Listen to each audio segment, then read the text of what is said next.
تراوی کا ایک عجیب سیزن چلا ہوا ہے، میں سمجھ سے باہر ہے۔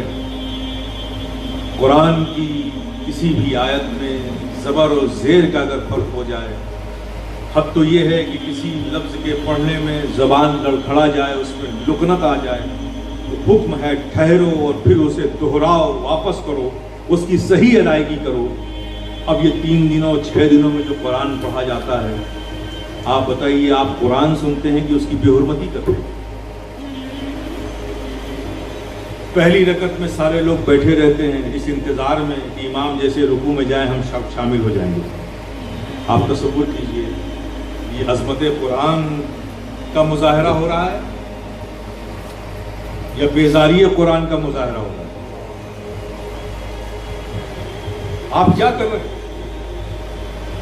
نہ اس میں تجوید کا کوئی لحاظ رکھا جاتا ہے، کہاں ٹھہرنا ہے، کہاں کتنی دیر رکنا ہے، کن الفاظ کے مخارج کیا ہیں، اس پہ ادائیگی ہوئی کہ نہیں ہوئی۔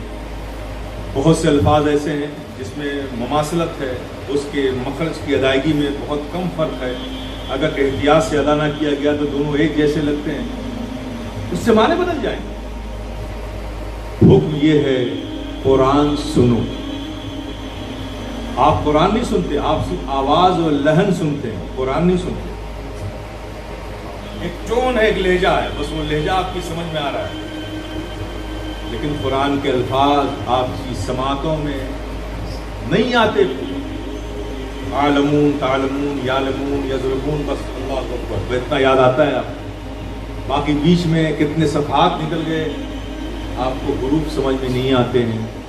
تو میرے پیارے، میں آپ سے کہوں گا، اب یہ سب کیا ہوا؟ صرف متولیان اور مسجد کے ٹرسٹیان کو ایک شوق پیدا ہو گیا کہ 6 دن کی تراویح رکھیں گے تو مجمع زیادہ آئے گا، مجمع زیادہ آئے گا۔ یہ خود اپنے آپ میں ایک بہت بڑا فتنہ ہے۔ آپ مجمع اکٹھا کر کے کیا کرنا چاہتے ہیں؟ مجمع اکٹھا کر کے آپ کیا فائدہ کرنا چاہتے ہیں؟ کہ ہماری مسجد بڑی ہے، ہمارے یہاں زیادہ، تو یہ تو دنیا ہو گئی نا۔ تو جو کام دنیا کے لیے کیا جائے، یاد رکھیے، پھر اس کی مزدوری آپ دنیا ہی سے لیجئے گا، پھر اس کی مزدوری رب سے لینے کا آپ کو حق نہیں ہے۔ رب اسی محنت کی، اسی کام کی مزدوری رب دے گا جو رب کے لیے کیا جائے، جو اس کے لیے کیا جائے۔ تو اپنے ہر عمل میں آپ سے یہی کہوں گا، ایک چیز کو ہمیشہ سامنے رکھا کرو کہ ہم جو کام کر رہے ہیں وہ اللہ کی رضا کے لیے کر رہے ہیں، دنیا کے لیے نہیں۔ تو اگر یہ عمل آپ نے رکھا، اہتمام کیا، اور دوسری بات میں آپ سے یہ کہتا ہوں کہ آپ لوگ کاروبار میں ہیں، صبح آفس جانا ہے، آپ کو بہت اچھی بات ہے، آپ تراویح پڑھیے، تراویح پڑھ کے کھانا وانا کھا کے سو جائیے، سوئیے، سونا بھی ضروری ہے۔ اور سونے کے بعد سحری میں اٹھنا بھی ضروری ہے۔ بہت سے لوگ رات میں پانی پی کے سو جاتے ہیں، غلط طریقہ، یہ سنت کے خلاف ہے۔ سحری میں اٹھنا سنت ہے، اس کے بھی بڑے فضائل ہیں، بڑی برکتیں ہیں۔ اور اٹھنا کب ہوگا؟ جب سوئیں گے آپ تو سوئے نہیں تو اٹھنا ہی پایا نہیں گیا، آپ کنٹینیو رات بھر کھاتے رہے، یہ سحری نہیں۔ سحری کہتے ہیں جب سو کے اٹھا جائے اور پھر کھایا جائے، یہ عمل جہاں پایا جائے گا اس کھانے کو سحری کہتے ہیں۔ اور آپ اگر شام سے مغرب سے کھانا شروع کیا اور فجر کی اذان تک جب تک وقت ختم نہیں ہو گیا آپ کھاتے رہے، وہ تو کنٹینیو کھاتے رہے، وہ سحری کا عمل۔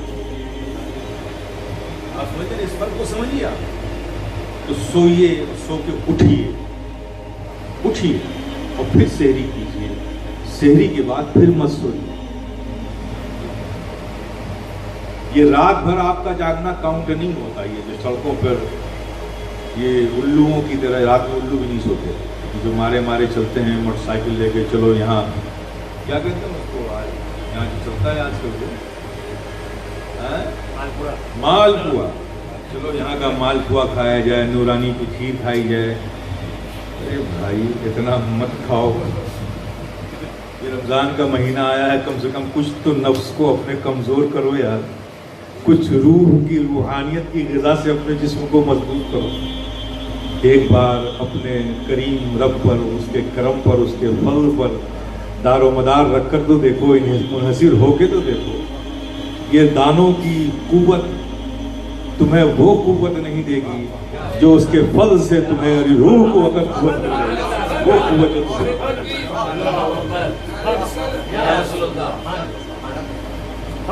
تو میرے پیارے، یہ بڑا روحانی مہینہ ہوتا ہے. اس میں جتنا بھی جمع کر سکو جمع کر لو.